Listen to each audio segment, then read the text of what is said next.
partner flirts with other women and calls it harmless fun, so I did the same, and suddenly, it wasn't funny anymore. I don't even know where to start. Maybe from the beginning, before things got messy, when Mark still looked at me like I was the only person in the room. When we were still that couple everyone envied. We met 5 years ago at a friend's birthday dinner. He was charming in that magnetic, confident way, the kind of man who filled every silence. He had this ability to make people laugh effortlessly, and when his attention landed on you, it felt like sunlight. That night, it was on me. We talked for hours about our favorite music, how both of us wanted to travel more, how relationships were supposed to be built on honesty. I remember thinking he's different. And maybe for a while he was. The first year was everything I thought love should be. Spontaneous dates, late-night calls, hand-holding in grocery stores. He used to send me those long morning texts, the ones that make your chest feel warm for the rest of the day. We talked about marriage early, probably too early, but it felt right. When we finally did get married, it wasn't some grand event, just a small ceremony with close friends. It was perfect, but things started changing in subtle ways. It wasn't like a switch flipped overnight. It was more like a slow dimming of the light between us, so gradual that I couldn't pinpoint when it started. It began with the flirting. At first, I brushed it off. Mark's always been a naturally friendly guy, charming, funny, charismatic. He could talk to anyone, and people gravitated toward him. I used to love that about him. But over time, it crossed lines. The first time I noticed something off was at a work party, his company's holiday mixer. I remember standing beside him, holding a glass of wine, while he was talking to one of his coworkers, a tall brunette named Natalie. They were laughing, standing a little too close. I told myself I was being paranoid, that it was harmless. But then she touched his arm, and he didn't move away. Later that night, in the car, I tried to bring it up gently. "Hey," I said, trying to sound casual. "You and Natalie seem pretty close." He laughed. Laughed. "Jenny, come on. She's just a coworker. Don't tell me you're jealous of her." I smiled, but it wasn't a real smile. "I'm not jealous. I just noticed how she was all over you."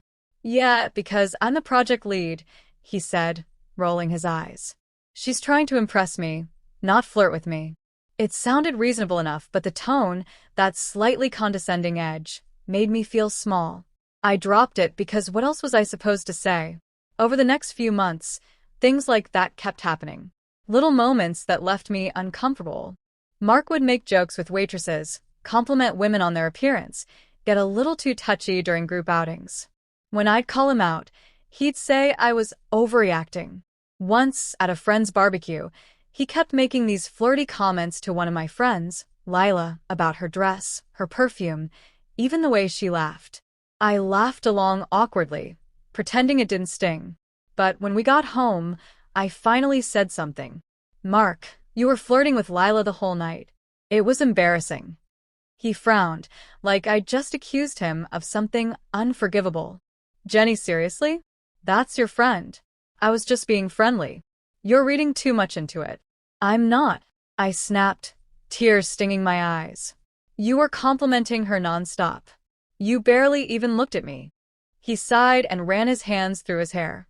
"You always do this. You take something small and make it huge. Why can't you just relax and have fun?" That night, I cried in the bathroom while he scrolled on his phone in bed. It wasn't just the flirting, it was the way he made me feel crazy for even noticing it.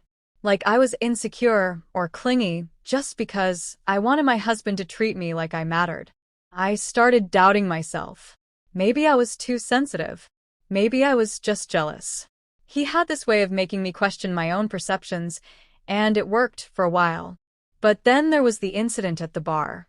We were out with his friends one Friday night. The place was loud, crowded, all laughter and neon lights. Mark was in his element. There was this woman at the next table, blonde, early 30s, definitely drunk. She started chatting with him, touching his shoulder, giggling at everything he said. I sat there, silent, nursing my drink while they carried on like I wasn't even there. At one point, she asked if he was single. Mark smirked, looked at me, then said, "Nah, Married, unfortunately for her. They both laughed. I felt something twist in my stomach, sharp, ugly. When we got home, I didn't even wait. Why would you say that? I demanded. Unfortunately for her? Do you have any idea how humiliating that was? He looked confused, like I was speaking another language. Jenny, it was a joke. You seriously can't take a joke. It wasn't funny, I snapped. You made me look like an idiot. He sighed. You always find something to be upset about. I can't even breathe without you analyzing it. That was the night I realized something fundamental had shifted. It wasn't just about flirting, it was about respect. Somewhere along the way, he stopped treating me like a partner and started treating me like a nuisance. The next few weeks, I tried to make things better. I read articles about improving communication, even suggested couples therapy. He laughed it off. Therapy? What for? We're fine. You just need to chill out a bit. So I started keeping things to myself. Every time he flirted, every time he made me feel invisible, I swallowed it down, smiled through it, pretended it didn't bother me. But inside, something in me was cracking. Then came the dinner party. One of our mutual friends, Sarah, invited a group of us over. Mark was in his usual social mode, charming everyone, being loud and funny.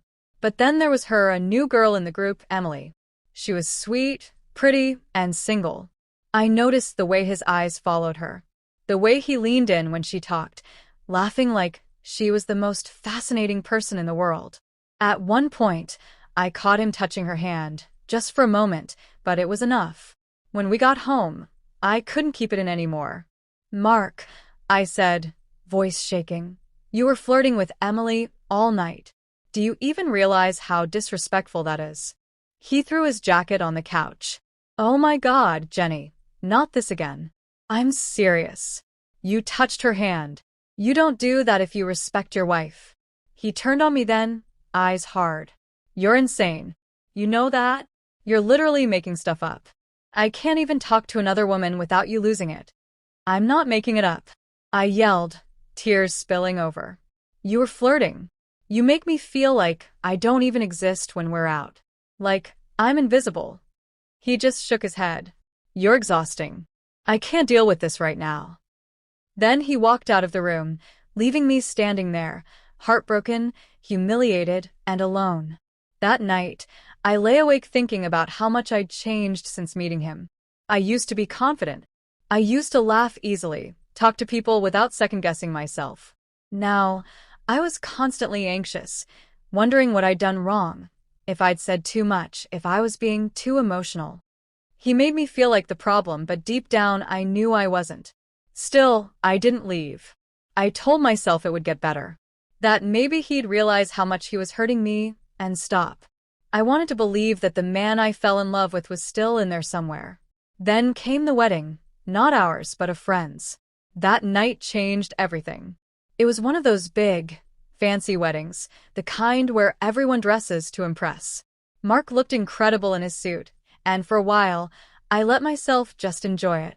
We danced, we laughed, and I almost forgot how broken things felt between us. Until the reception. There was a bridesmaid, beautiful, confident, the kind of woman who knows she turns heads. Mark and she hit it off instantly. He poured her drinks, joked with her, even offered to walk her to her Uber later. I watched, silent, my stomach in knots. At one point, he whispered something in her ear that made her giggle. And that was it. I couldn't take it anymore. I stood up, walked over, and said, Mark, can we talk for a second? He turned, annoyed. What now? Outside. Please. He followed me out reluctantly. The air was cool, the music muffled behind the doors. I turned to him, tears already building. I can't do this anymore, I said. You humiliate me in front of everyone. You flirt with other women like I'm not even there. Do you even love me anymore? He stared at me like I'd just asked the dumbest question in the world. Of course I love you. You're my wife. Then why do you treat me like this? He rubbed his temples. Because you're always accusing me of things I'm not doing. You're paranoid, Jenny. You push me away with this constant drama. That's when I realized he wasn't going to change. He didn't even see what he was doing as wrong. When we got home that night, I went straight to bed. I cried quietly until I fell asleep. And for the first time, I started imagining what my life would look like without him. Update. After that wedding, something inside me cracked, quietly but permanently. It wasn't just sadness anymore, it was clarity. I remember waking up the next morning, my head pounding from too little sleep, Mark's arms slung lazily across my waist like nothing had happened. He was snoring softly, completely unbothered. And I thought, how can he sleep so peacefully when I cried myself to sleep right next to him? That morning, I moved slower than usual. I made coffee, fed the cat, tried to push away the heaviness pressing against my chest. Mark came into the kitchen, hair messy, rubbing his eyes. "Morning," he mumbled, grabbing a mug. "Morning," I said flatly. He looked at me for a second, then sighed. "You're still mad, aren't you?" I didn't even look at him. "You think I'm mad over nothing. So why ask?" He took a sip of coffee. "Because I'm trying to talk to you, Jenny. You don't have to be cold about it." I set my cup down. "You humiliated me last night. Again. And I'm the one being cold." He groaned, dragging a hand through his hair. "You really need to let that go. It was a fun night. I was just being friendly." Friendly doesn't mean whispering into another woman's ear at a wedding. I snapped. He slammed his mug down, coffee splashing onto the counter. "You know what? I'm done apologizing for things I didn't do. You twist everything into something ugly."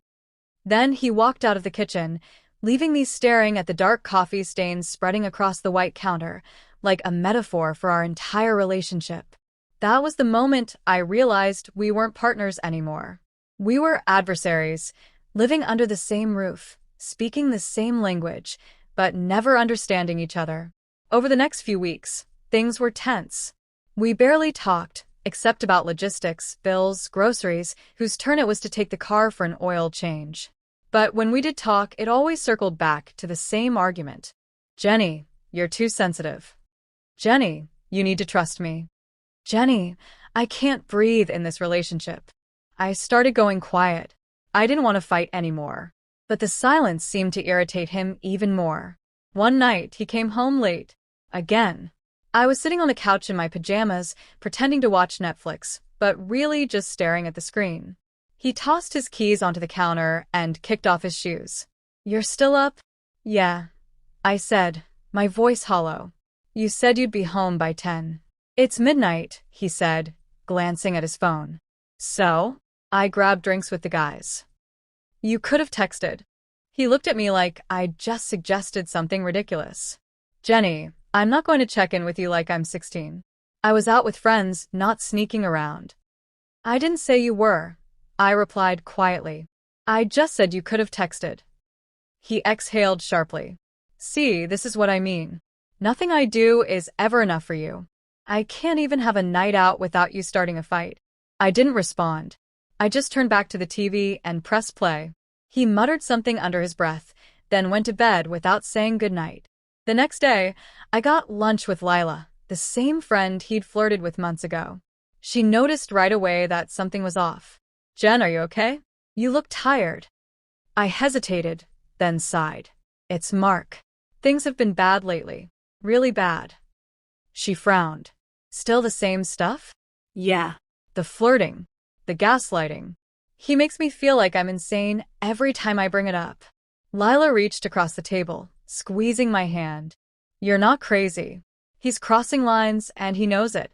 That's why he keeps turning it on you." Her words hit me hard, like she'd said the thing I'd been too afraid to admit out loud. For the first time, I realized how much I'd been minimizing everything. Every cruel comment.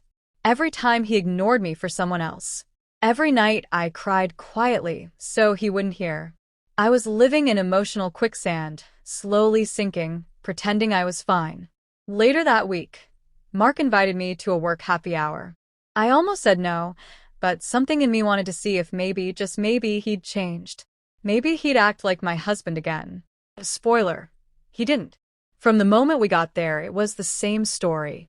He laughed too loudly with other women, made jokes about being the fun married guy, and barely looked at me. I stood there, plastering on a smile while he played the role of the charming flirt. At one point, one of his coworkers, a woman named Tara, put her hand on his chest while laughing at something he said. And he didn't move, didn't even flinch. I felt the burn of humiliation spread through me. I excused myself to the bathroom and locked the door behind me. I stared at myself in the mirror, eyes glassy, mascara smudged. I didn't even recognize the woman looking back. When did I start accepting this as normal? When I came out, he was still talking to Tara. I walked up, put my hand on his arm, and said, "Mark, I'm heading home." He barely glanced at me. "Already? We just got here." "You can stay," I said. "I'm tired." He shrugged. "Okay, see you later then." No offer to walk me out. No concern. Just okay. I left, got into an Uber, and cried all the way home. That night, when he stumbled in at 1:30 a.m., he smelled like whiskey and perfume. I was lying awake in bed, pretending to sleep. He crawled in beside me and whispered, "You're mad again, huh?" I didn't answer. "Jenny," he said, slurring slightly, "you know I love you, right? You just make it hard sometimes." I stayed silent, staring at the ceiling. He sighed, turned away, and was snoring within minutes. I think that's when something shifted again, not in anger this time, but in resolve. Because I suddenly realized that I wasn't waiting for him to change anymore. I was planning my exit. But I didn't leave right away.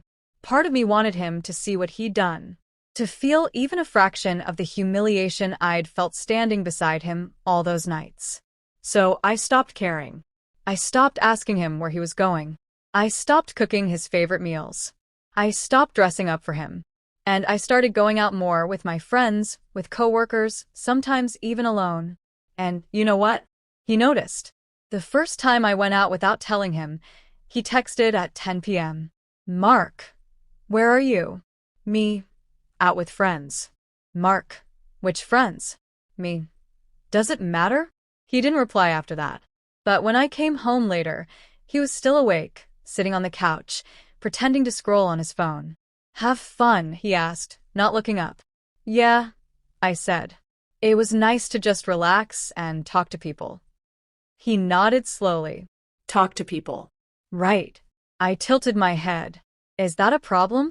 He shrugged. No. "Just funny how you used to hate going out. Now suddenly you're all social." I smiled, a small, dangerous smile. "Guess I'm learning from you." He didn't like that. Not one bit.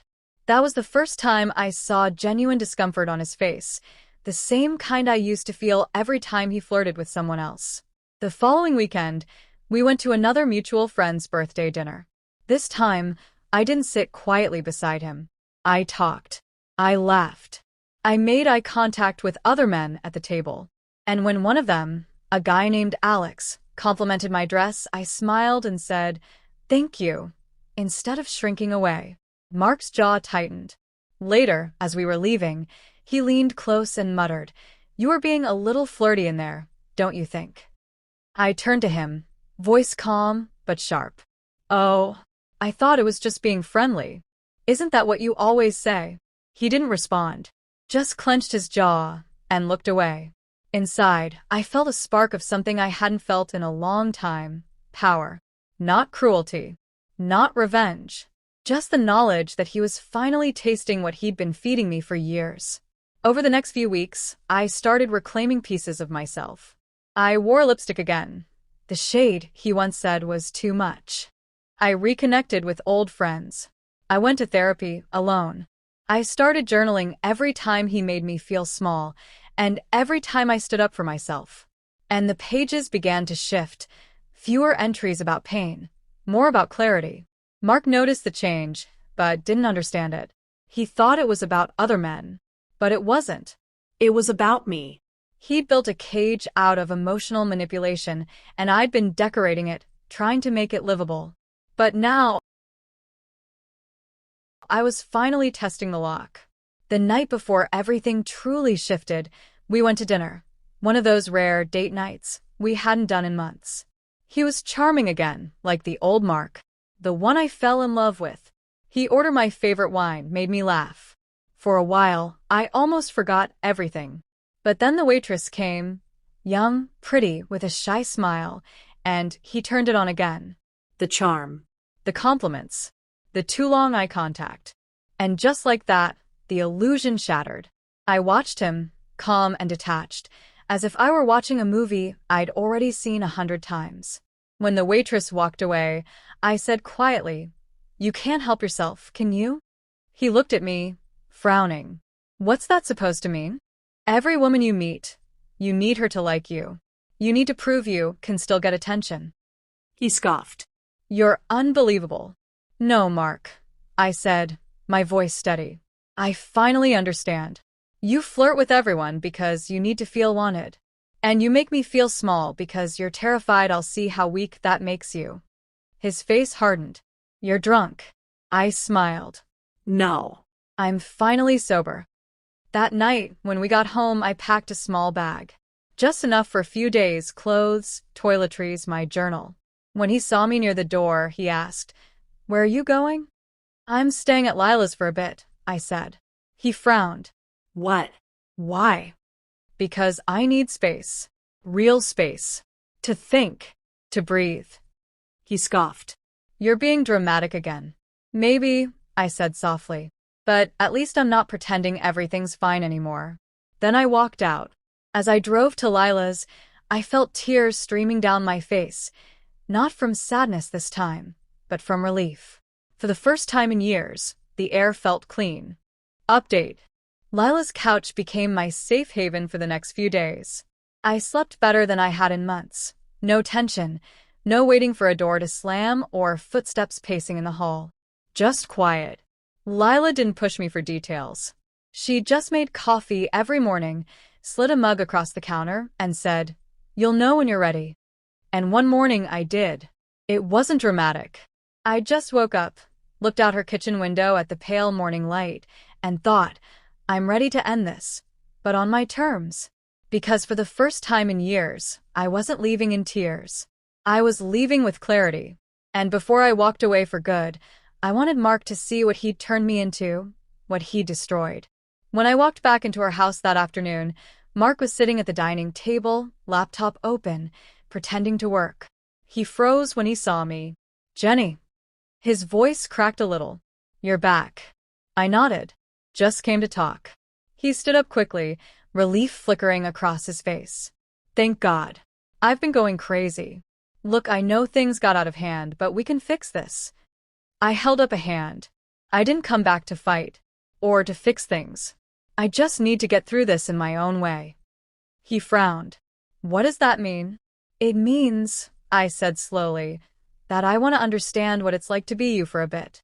He blinked, confused. "Me?" "Yes, Mark. You know, charming, social, flirty. Just being friendly. I've been thinking, maybe I need to loosen up. Be fun again." He opened his mouth to say something, but I just smiled sweetly and went upstairs. Let him wonder. The following days were different. I wasn't cruel, not yet. I was careful, controlled.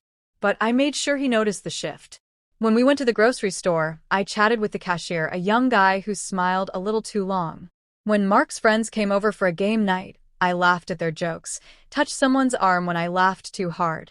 At a restaurant, when the waiter complimented my earrings, I smiled back and said, "You have a good eye." Nothing wild. Nothing that crossed any boundary he hadn't crossed 100 times. But Mark, he noticed everything. One evening, he came into the living room while I was getting ready to go out. I was wearing a sleek black dress, the one he once called too attention-grabbing. "Going somewhere?" he asked. "Yeah," I said, applying lipstick. "Lila and I are meeting some people for drinks." "Some people," he repeated. Who? "Friends," I said lightly. "You know, that thing you're always telling me to have more of?" He leaned against the doorway, arms crossed. "Is there something going on I should know about?" I turned, meeting his gaze in the mirror. Why? "Don't you trust me?" He frowned. "Don't turn this into some game, Jenny." I capped my lipstick, stood up, and gave him a little smirk. "Game? Oh, honey, I'm just being friendly." Then I walked past him, leaving him standing there, silent. That night at the bar, I didn't do anything terrible. I just enjoyed myself. I laughed. I danced. I talked with people. One guy, Alex, from that birthday dinner, was there too. He remembered me. Bought me a drink. Complimented my hair.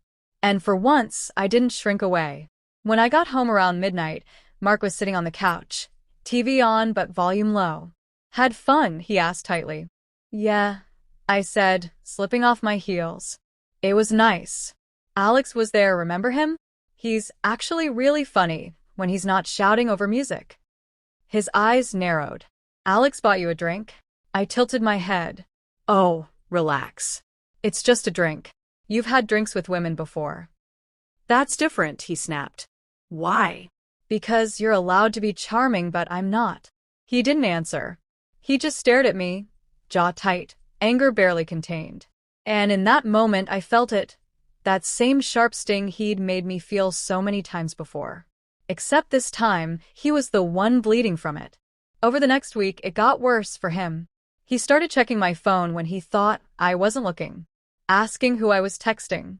When I laughed at a meme, he'd say, "Who sent that?" When I dressed up, he'd ask, "Who are you trying to impress?" I didn't even have to say much. I just let the silence hang there, the same silence he'd given me every time I'd begged for understanding. It was almost poetic. But instead of satisfaction, what I felt most was clarity. Watching him squirm didn't make me happy. It made me sad. Because I finally understood this wasn't about revenge anymore. It was about reclaiming myself. The real turning point came on a Saturday night. We'd been invited to a mutual friend's engagement party. The moment we arrived, Mark tried to slip back into his old routine. The jokes, the flirtation, the performance. But something was off. Because now I was matching him step for step. When one of the guys complimented my dress, I smiled and thanked him. When another poured me a drink, I touched his wrist lightly and said, "You're too kind." Mark's expression darkened. He leaned over and whispered harshly, "What are you doing?" I turned to him, smiling as if nothing was wrong. Just being friendly. He clenched his jaw. "You're embarrassing yourself." "Oh, because I'm acting like you?" His face went red. "That's not the same thing." "It feels the same to me," I said softly. "Uncomfortable, disrespectful, demeaning." He opened his mouth, then closed it again. Because he finally got it. That look, the one flickering across his face in that moment, I'll never forget it. It wasn't anger. It was realization. For the first time, he understood what it felt like to be on the other side of his harmless fun. I stayed calm, poised. I smiled through the rest of the night. But inside, I knew this was the last time I'd ever stand beside him as his wife. The next morning, I woke up early. Mark was still asleep, breathing evenly beside me. I sat on the edge of the bed, looking around the room, our room, and felt nothing but quiet resolve. There was no more rage. No tears. Just peace. I got up, showered, got dressed, and started packing my things. Clothes. A few photos. My journal. Halfway through, Mark stirred awake. "What are you doing?" he mumbled, sitting up. "Leaving," I said simply. He blinked. "Leaving? Again? Jenny, come on." "No," I interrupted, calm but firm. "Not again. This time, it's for good." He rubbed his face. "You can't just walk out. We can fix this." I zipped my suitcase. "Mark, I spent years trying to fix this. Alone. You made me question everything about myself. You made me feel small, crazy, unlovable. And every time I begged for respect, you laughed. So no, I'm not doing this anymore." He got up, stepping closer. "You don't mean that." I looked him in the eyes. "I do." He reached out to grab my arm, and I stepped back. "Don't," I said quietly. "You don't get to touch me like I still belong to you." He froze. "Jenny," he said finally, voice cracking. "I love you."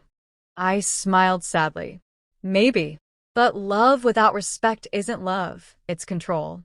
He stood there, silent, watching as I picked up my bag and headed for the door. When I turned the handle, he said softly, "So that's it?"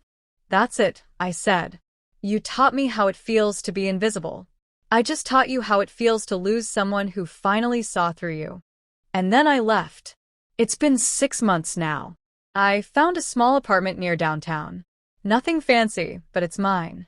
My furniture. My peace. My space. I see friends again. I laugh without wondering if it's too loud.